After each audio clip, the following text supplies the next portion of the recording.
You are no longer part of the family. I was sitting in my favorite chair, that old wooden bench in my garden, where the wind brought a pleasant scent of earth and flowers.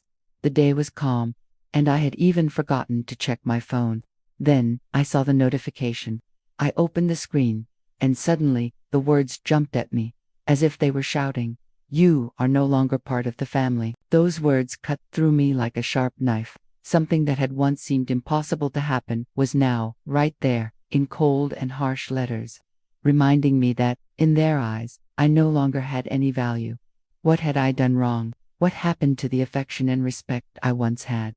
The pain was deep, but at the same time, a spark of something very strong ignited within me. It wasn't just pain. It was the feeling that I was now stronger than ever before. Something was about to change. But I know that life always surprises us, and it is in the hardest times that we find our true strength. I stayed quiet, watching the sky, not knowing what to do next, but without a shadow of doubt that things were going to change.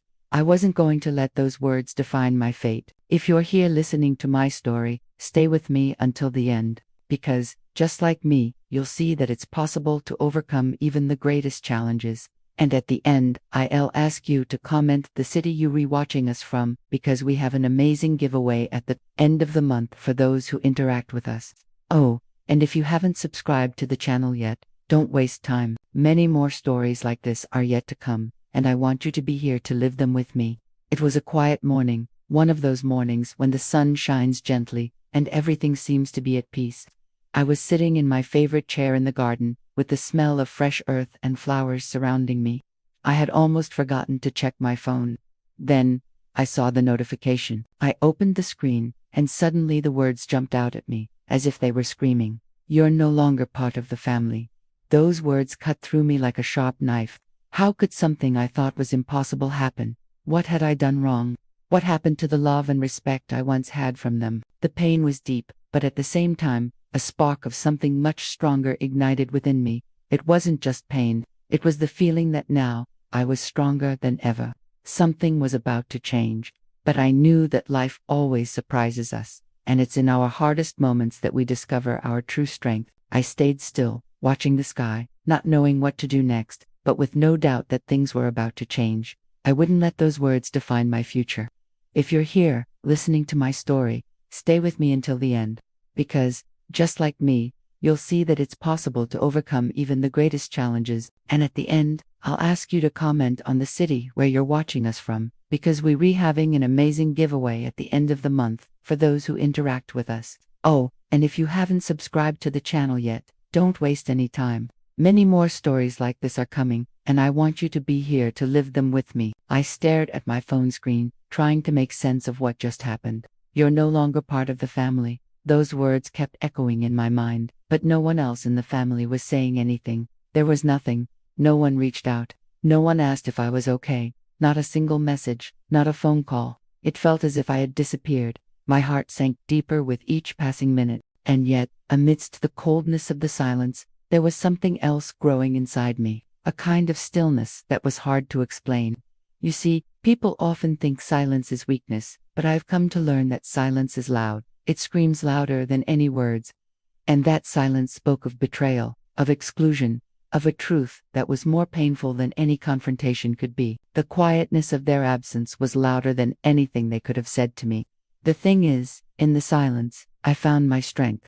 As they all carried on with their lives, I stayed still, grounded in that same silence that made me feel both broken and invincible. It was in that silence I found clarity. How could I have been the one to raise them, to love them, and yet be treated as if I never mattered? I wondered, did they even remember who I was? Where did their respect go? It wasn't always like this. There was a time when my phone would ring, and I would hear the familiar voices of my children and grandchildren on the other end. "Mom, how are you?" they would ask, their voices filled with warmth.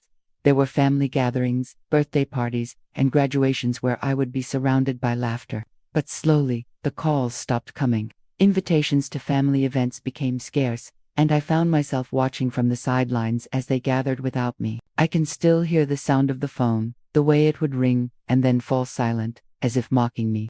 The quietness of my home began to match the emptiness I felt inside. The phone never rang with the excitement of hearing from my loved ones anymore.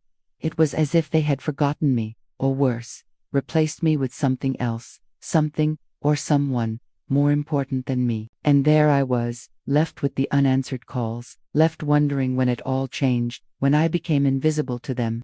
Every time I passed by the kitchen, I would glance at the phone and remember all those moments when it was filled with their voices. Now, it only served as a reminder of how easily I had been forgotten. Had they not noticed? Or had they simply decided that I no longer mattered? With each unanswered call, my heart ached a little more. How could they let it go this far? As I walked through the garden, each step was heavier than the last. The flowers I had planted with such care seemed to mirror the way I was feeling. Faded, neglected. The roses, which once bloomed with vibrant colors, now appeared lifeless. I couldn't help but think of all the years I had spent nurturing them, just as I had nurtured my family. Yet, here they were, just like me, ignored and forgotten. I paused by the old oak tree. Its bark, rough and weathered, reminded me of the years I had spent providing everything I could for my children, for my home. The garden was a reflection of my life, a place where I had invested my time and love, only to be abandoned. Each plant, each stone, each corner of that space carried memories of happier times, of a family that no longer seemed to exist. And now, with every passing day, my garden, like my life, was withering away under the weight of silence and betrayal. But it wasn't just the memories that haunted me. It was the evidence I had discovered, carefully hidden in my files, in the letters, in the bank statements. I had noticed the strange withdrawals, the empty promises, the lies they had been feeding me. Slowly, it was all coming together. The truth was like the flowers I once loved, something that had been there all along, waiting to be discovered. Now, as I walked in the garden, I knew it wasn't just about the family anymore. It was about something bigger. The time had come for me to take action. I was no longer going to sit in silence and wait. I stood there, staring at the phone, hesitating for a moment. My hand shook slightly, but my resolve was firm. I knew what had to be done. The shock of their betrayal was still fresh, but I had stopped crying. No more tears for them. This time, I was going to fight. I took a deep breath and dialed the number of Mr. Peterson, the lawyer I had heard so much about, the one who had helped others fight when they had nowhere else to turn. The phone rang, and with each tone, I felt a weight lifting off my chest. When he answered, his voice was calm, professional. "Mr. Peterson speaking." I swallowed, trying to steady myself. "Mr. Peterson, I need your help. There's something that's been done to me, and I won't stand for it anymore." I could hear him shift in his chair, likely sensing the gravity of my words. It was strange, you know. I had spent so many years as the kind, gentle mother, the one everyone leaned on. But now, here I was, a woman who had been pushed too far, determined to set things right. I could feel the fire burning inside me. It wasn't just about getting back what was mine.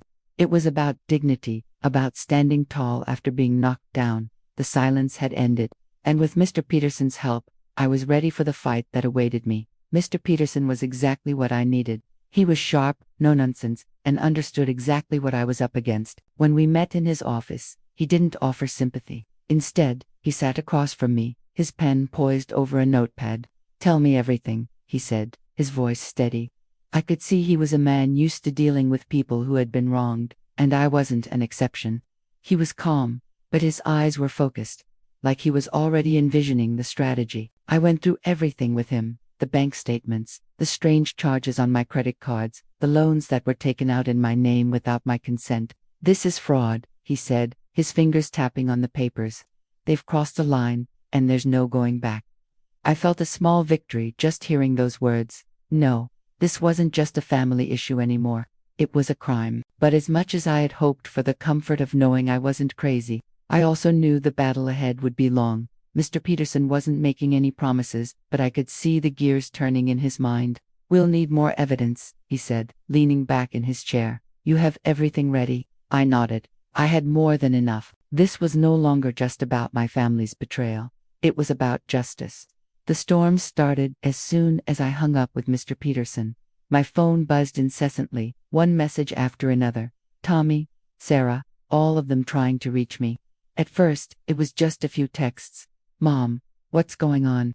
Why didn't you tell us about the lawyer?"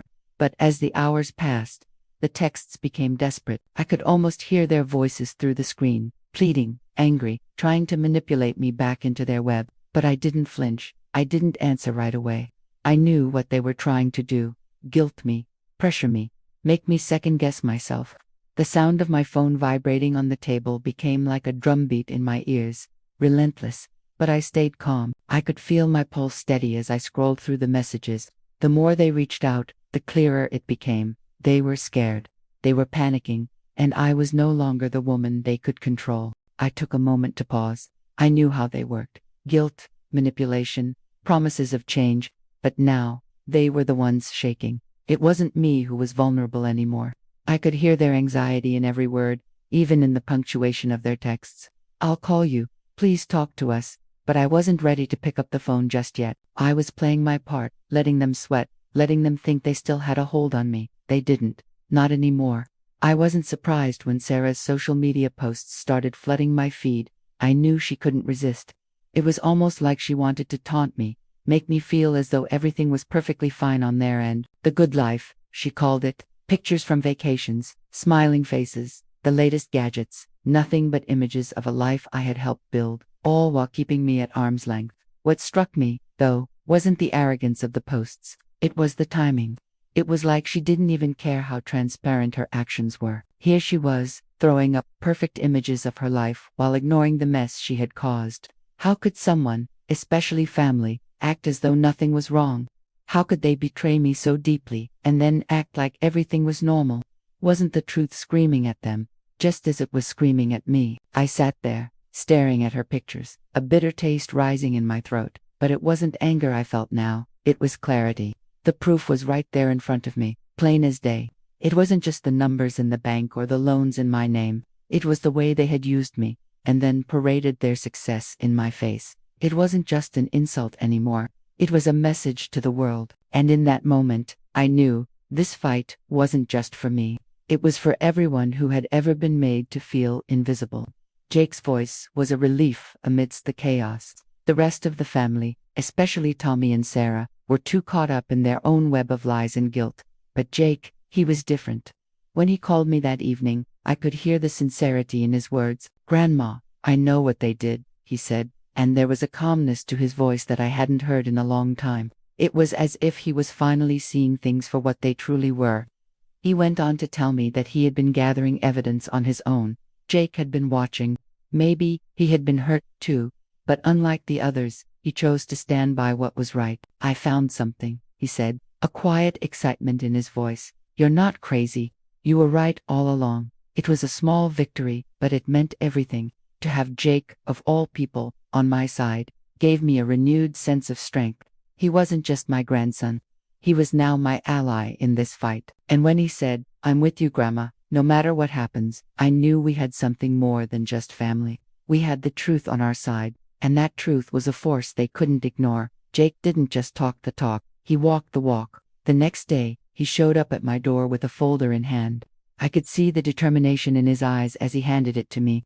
"This is everything," he said. Inside, there were copies of bank statements, receipts, and even a few credit card bills that Tommy and Sarah had racked up in my name. It was all there. The proof, the lies, the betrayal. "Here's what they did," Jake explained, his fingers tracing the documents. "They didn't just use your name to take money. They've been getting away with this for a while now." I could feel my heart race as I skimmed through the papers. The more I saw, the more I understood the magnitude of what had happened. They didn't just lie to me. They had built a whole life on my shoulders, one they'd let me carry while they enjoyed the fruits of my labor. I felt something shift within me, a new fire burning. It wasn't just about getting back what was mine anymore. It was about exposing them for what they had done, showing everyone the ugly truth. Jake's actions spoke louder than words, and in that moment, I knew we were about to turn the tables. No more hiding, no more lies. The phone call came late at night, the kind of call you get when someone is desperate. I didn't recognize the number at first, but the moment I heard the voice, I knew who it was. "Mom, you have to listen to me," Tommy said, his voice trembling. "We can fix this. Just give me a chance to explain." There it was. The same manipulation, the same desperate plea I'd heard 1,000 times before, but this time it was different. There was no warmth in his words, only fear.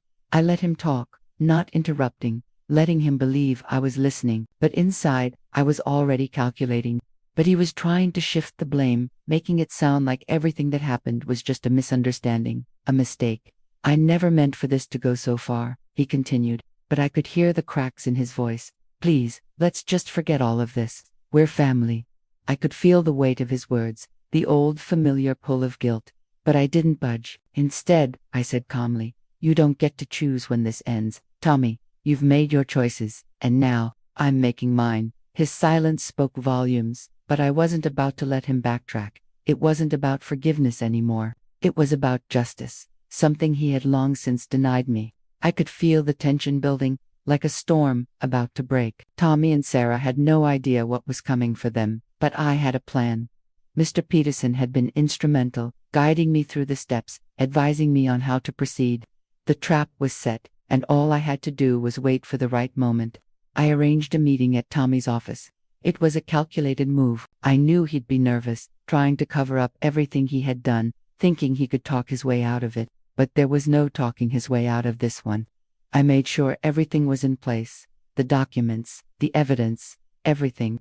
When I walked into that office, I felt the power shift in my favor. The sense of control was intoxicating, and for the first time in a long while, I felt alive, like the woman I used to be.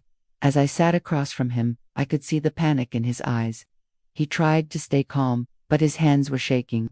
I hadn't even said a word yet, and already he knew the game was over. His confidence had turned into a mask, and behind it, I could see the fear of being exposed, of losing everything. And as much as I hated to admit it, a part of me reveled in that fear. He had it coming, and I wasn't about to let him get away with it this time. The moment had arrived, and I could feel my heart pounding in my chest. This was no longer a quiet fight behind closed doors. This was public, and it would be impossible for Tommy and Sarah to escape. The meeting was set, and the room was filled with people, their colleagues, the ones who had no idea what was really happening, but today, they would know. The truth was going to come crashing down, and there was no turning back. Tommy's face went pale when he saw the stack of documents I had brought with me. I could see his mind racing, trying to come up with a story, a lie, anything to cover his tracks. But he was too late. I slid the documents across the table, one by one, each piece of evidence a nail in the coffin. These are the records of the loans you took out in my name. These are the bank statements you thought I'd never find, I said, my voice steady. And here are the forged signatures you used to manipulate me. The room was silent, the weight of what was happening settling in. I could hear the whispers, the shock, the disbelief. But it didn't matter. This wasn't about their reactions, it was about justice. It was about showing everyone what I had been forced to endure. And as I looked around the room, I knew that my silence had finally been broken. The truth was out, and it was beautiful. I had expected a scene, but nothing could prepare me for the look on Tommy's face as the security guards escorted him out of the building. He had always been so sure of himself, so confident that he could talk his way out of anything. But there was no escaping now. His arrogance was gone, replaced by a look of sheer panic, and I couldn't help but feel a cold satisfaction at the sight. Sarah wasn't far behind him. She had tried to play the victim, to make it sound like this was all some terrible misunderstanding, but the truth had a way of cutting through all her lies. As she was let out, I heard her mutter something under her breath, probably some excuse, some last-ditch effort to turn the tables, but it didn't matter anymore. The game was over, and everyone in that room knew it. I stood there, watching them go, and for the first time in years, I felt a weight lift from my shoulders. It wasn't about revenge, it was about justice. They had hurt me, betrayed me, and used me for far too long. Now, they had to face the consequences. And I wasn't the only one who was watching. The whispers in the office, the looks from the colleagues who had witnessed it all, made it clear I had taken back control. I had won. It wasn't just about me anymore. When word spread about what Tommy and Sarah had done, I wasn't alone in this fight. Women from all corners of the neighborhood, some old friends and others I hadn't spoken to in years, started reaching out. They wanted to help. They wanted to support me, and they wanted to see justice done. It was like a fire that spread through the community, and suddenly, I had an army behind me. The first one to call was Donna Rosa, the old neighbor who always seemed to have an opinion on everything. I knew something wasn't right, she told me, her voice full of conviction. "You're not the only one who's had her trust betrayed. I've seen this happen before, and it always ends the same way." She wasn't the only one. Marilda, the hairdresser, and even Donna Nair, who ran the local bakery, all stepped up. Together, we gathered evidence, wrote letters, and spread the word. It was a community united for one cause. The strength of their support was overwhelming. These women, my sisters in arms, reminded me of something important. There's power in solidarity. I was no longer fighting alone. The betrayal, the pain, the hurt, it all seemed less heavy now, knowing that I had the support of so many others. And as I stood there, surrounded by their unwavering loyalty, I realized something. What Tommy and Sarah didn't understand was that they had underestimated the strength of a woman who had nothing to lose but her dignity. And now, they were about to see just how far that could take me. I couldn't believe what I was hearing when Mr. Peterson told me what he had uncovered. The case wasn't just about my family's betrayal anymore. It had grown into something much larger, something far more dangerous. Tommy hadn't just stolen from me. He had been stealing from the company as well, funneling money, forging documents, hiding the evidence right under everyone's noses. The more we dug, the deeper it got, and the more furious I became. The proof was undeniable. Mr. Peterson had carefully examined every transaction, every loan, every fake signature, and it was all there in black and white. It turned out that Tommy had been using his position to siphon off funds, taking advantage of the trust the company had placed in him, and now it was all coming to light. This wasn't just a family betrayal. This was a corporate crime, and the consequences would be far more severe than anyone had anticipated. I stood there, staring at the evidence, a mix of emotions flooding through me. Anger, yes, but also a strange sense of relief. Finally, the truth was coming out. Tommy couldn't run from it anymore, but I knew this was only the beginning. The battle wasn't over, not by a long shot. There would be more revelations, more struggles ahead. But one thing was certain. I was going to stop until every last piece of his deceit had been exposed. I could feel the wheels of justice turning, and I was ready to see this through, no matter where it led. The call came sooner than I expected. The media wanted to hear my side of the story. I had been quiet for so long, letting others control the narrative. But now, it was my turn to speak. Sitting in front of that camera, I felt a calmness settle over me. The lights were bright, the interviewer eager, but all I could think of was how far I had come, from silence and exclusion to standing here, ready to tell the world what had happened. As the interviewer asked her questions, I answered with a clarity that surprised me. "I didn't just lose money," I said, my voice steady. "I lost the trust of my own family. I was used, manipulated, and lied to, but I won't let them get away with it. The truth will come out, no matter what." The words felt like a weight lifting off my shoulders, and I knew this was the moment when everything would change. I was no longer the helpless victim. I was the one in control. The interview aired, and the response was immediate. Messages flooded in, people expressing their shock, their support, and their disbelief. I wasn't just telling my story anymore. I was exposing a truth that many others had kept hidden for far too long. As I sat there, watching the reactions, I realized that this wasn't just about getting justice for me. It was about giving a voice to all the women who had been silenced, who had been betrayed by those they loved. It was time for the world to hear us, and I was proud to be the one to speak up. I couldn't help but laugh when I first heard about the lawsuit Sarah's family was trying to file. It was absurd. They claimed that I had somehow wronged them, that I was the one causing all this chaos. They had no evidence, no facts to back up their claims. It was nothing but a desperate attempt to save face, and I knew it. They thought they could manipulate the situation, spin a false narrative, and shift the blame onto me. But it was too late for that. Mr. Peterson had seen it too. When we sat down to review their documents, we couldn't stop shaking our heads. The entire thing was riddled with holes. They had no legal ground, no credibility. It was a stunt, nothing more than a pathetic attempt to distract from the real issue at hand, their theft, their betrayal, and the courts would see through it. We both knew that this wasn't going to go anywhere.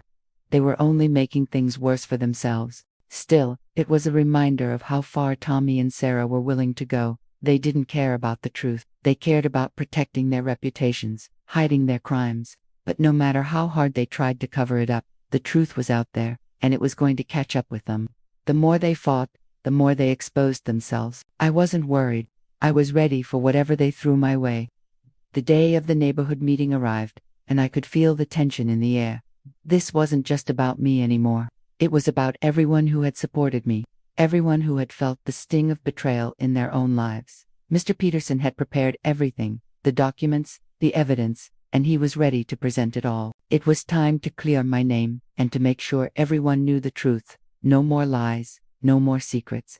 As the meeting began, I stood at the front of the room, feeling the eyes of my neighbors on me. There were murmurs of disbelief, shock at what they were hearing. Tommy and Sarah had always been the picture of respectability in this neighborhood, but now the truth was out. The accusations, the stolen money, the deceit, it was all there for everyone to see. And as I watched the realization sink in on their faces, I felt a strange sense of calm. This was the moment when the world finally saw who the real criminals were. The atmosphere shifted. The support of my neighbors, of the people who had always been there, gave me the strength I needed. They were no longer just spectators. They were my allies, and together, we were taking back what was ours. The meeting ended with a quiet but powerful sense of unity. It wasn't just about me getting justice anymore. It was about restoring dignity to everyone who had been wronged, everyone who had been silenced. As I walked out of that room, I felt like I was walking toward something much bigger than myself. The room was silent when I stepped forward. Tommy and Sarah were there, their faces tight, their eyes shifting uncomfortably. I had been waiting for this moment for so long, and now, standing before everyone, I felt an unexpected calm. This was it, the moment when everything would change.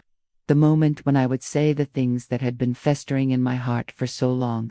I looked directly at Tommy, and the words came out before I even realized what I was saying. You may have thought that by turning your back on me, you could get away with it. You may have thought that by making me the villain, you could escape your own sins, I said, my voice steady but piercing. But the truth always finds its way out, no matter how hard you try to bury it. You've betrayed me, stolen from me, and you've hurt me in ways that no apology can ever fix. But know this, I am not the victim here. I will not let you silence me, and I will not let you win. There was a weight to my words that I had never felt before. It wasn't just about the betrayal anymore. It was about reclaiming my dignity. It was about standing tall and making sure that no one would ever dare treat me like that again. Tommy's face turned pale as the room began to murmur. People were starting to understand, starting to see through the lies he had woven, and I felt a sense of power that I had never known before. But I wasn't done. I am more than the lies you've told. I am stronger than the fear you tried to instill in me, I continued. And now, the world will know the truth.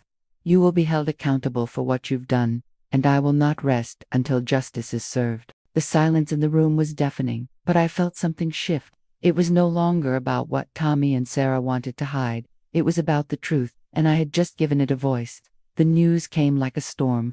Tommy and Sarah, once untouchable, were now facing criminal charges. I remember the moment I got the call from Mr. Peterson. His voice was calm, but I could sense the gravity of what he was saying. This is bigger than we thought, he said. The evidence is solid. They won't be able to talk their way out of this. I sat there, my mind racing. Part of me felt a rush of relief, knowing that justice was finally being served. But another part of me couldn't help but feel a strange, empty sensation. How had it come to this? The police had gathered enough evidence to press charges for fraud, theft, and conspiracy. It wasn't just about the money anymore.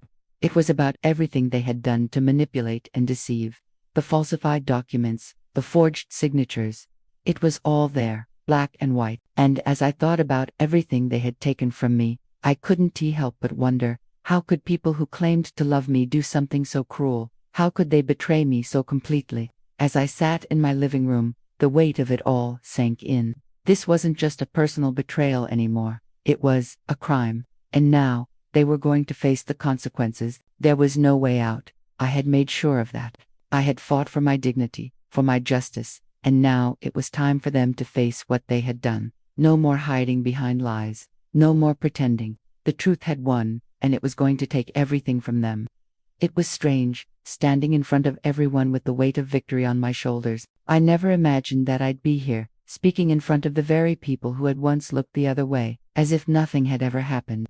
But as I stood there, taking on the role of coordinator for the neighborhood watch program, something shifted in me. I wasn't just a victim of betrayal anymore. I was a symbol of resilience, a reminder that even in the face of everything, we can rise again. The applause was warm, but I couldn't help but notice the glances of admiration from those who had witnessed my journey. The same people who had once silently judged me now stood by my side, offering respect that I hadn't known I'd ever earn again. And yet, there was something quiet, almost bittersweet, about it all. In a way, I had to rebuild myself from the ground up, piece by piece, and this was the first step toward that. I couldn't forget the past, but I had learned to move beyond it. What mattered now was the future. The women who had once whispered behind my back now sought my counsel. The men who had kept their distance came to me for advice, for guidance. I was no longer the woman they had left behind. I was someone different now, someone stronger, someone wiser. And as I stood there, with the weight of the neighborhood's trust in my hands, I knew that I had found a new purpose, one that would carry me far beyond anything I'd ever imagined. The ceremony felt like a dream. I had never thought that something like this would happen to me. An award, of all things, for something that started with so much pain. But there I was, standing on that stage, the lights shining down on me, as the crowd cheered.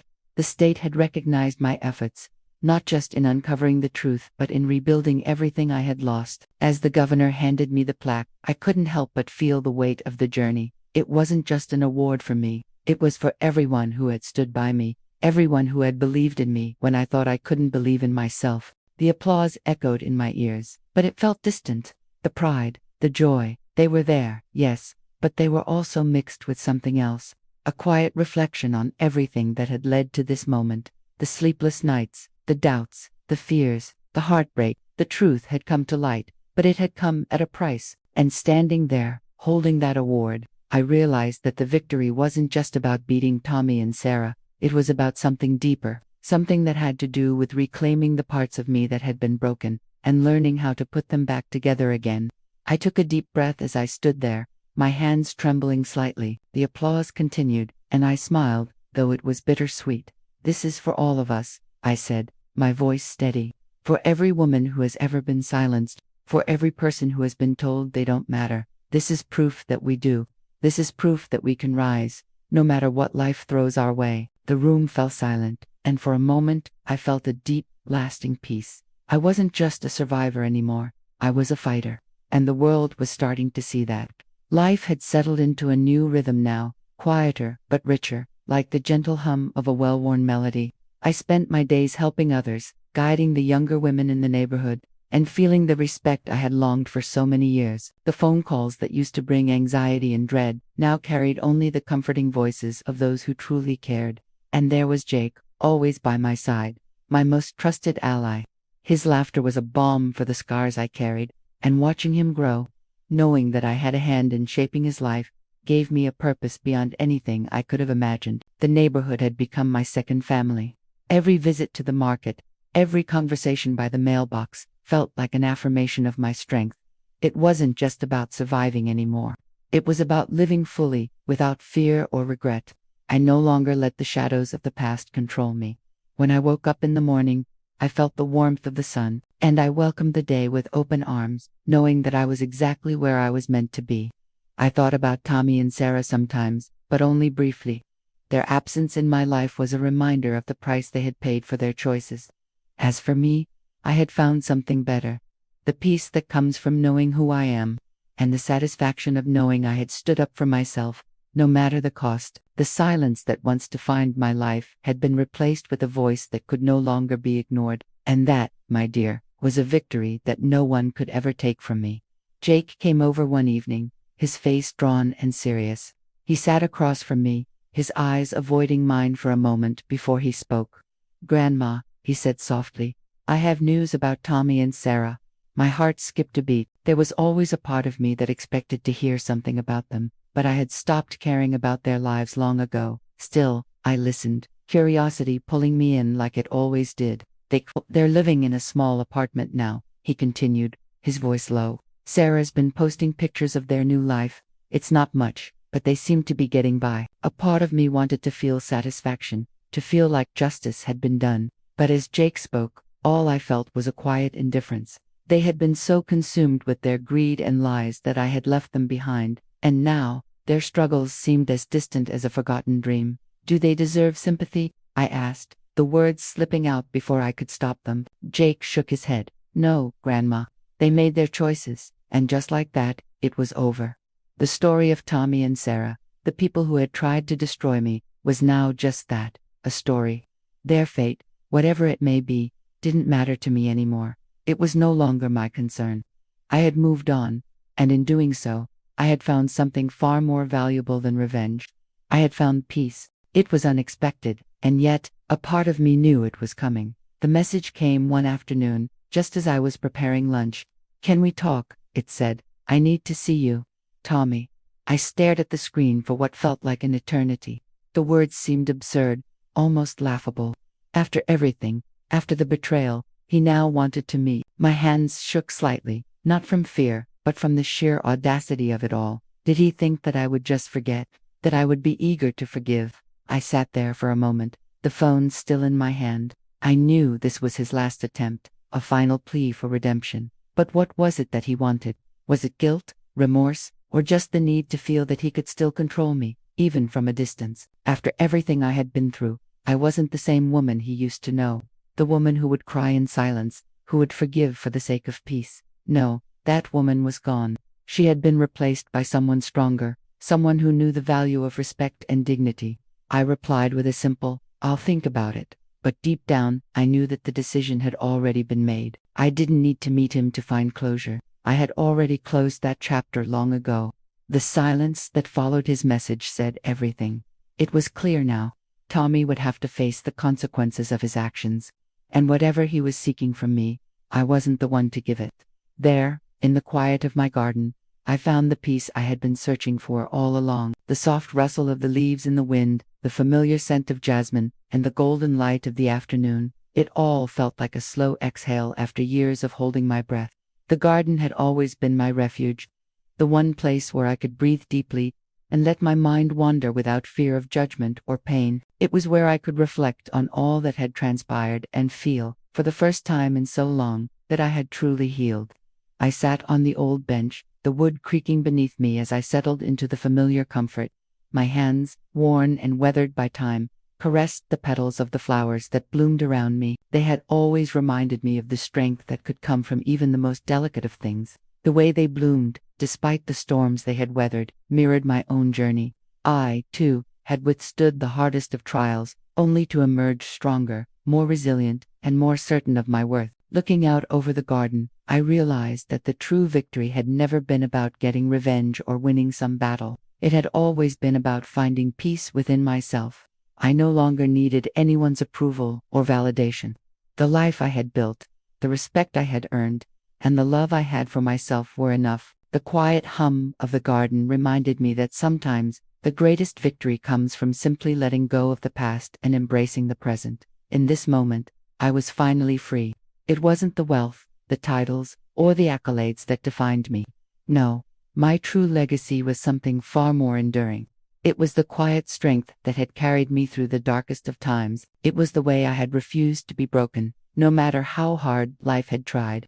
And now, as I looked back over everything I had overcome, I realized that the real gift I had given the world wasn't in material possessions or grand gestures, but in the way I lived, with dignity, with grace, and with an unwavering belief that I deserved respect. The community had become my family, the women who stood by me, the friends who had never wavered in their support. Together, we had built something lasting, something that could never be taken away. I had taught them to rise above their own struggles, just as I had learned to do. And in return, they had taught me that the real measure of a person's life isn't what they accumulate, but the lives they touch along the way. As the years continued to pass, I would not be remembered for the mistakes of my past or the betrayal I endured. No, my legacy would live on in the hearts of those I had helped, in the lessons I had passed on, and in the peace I had fought so hard to find. And perhaps that was the greatest victory of all. To leave behind not just a story of survival, but a story of love, strength, and the unbreakable spirit of a woman who had never given up. Looking back, I see that everything I've lived through, the pains, the disappointments, the losses, has brought me here. Time, with its relentless calm, taught me that true peace doesn't come from everything we leave behind, but from what we manage to create in our own hearts. Often, we find ourselves trying to understand what happened, trying to find explanations for the pain. But, in the end, the only thing that matters is the ability to move forward, to be greater than what they tried to make us. The legacy we leave, what we do with our pain, is what truly defines us, and that no one can take from us. Now, more than ever, I know that the true victory lies in living with dignity, respect for oneself, and, of course, with the power to inspire others to do the same. Life goes on, and what matters is what we do with the time we are given. If you liked this story, if it touched your heart, don't forget to comment where you're watching from. I want to know your city, and maybe you'll win an amazing giveaway at the end of the month. And, of course, subscribe to the channel to continue following stories that will stir your heart and soul.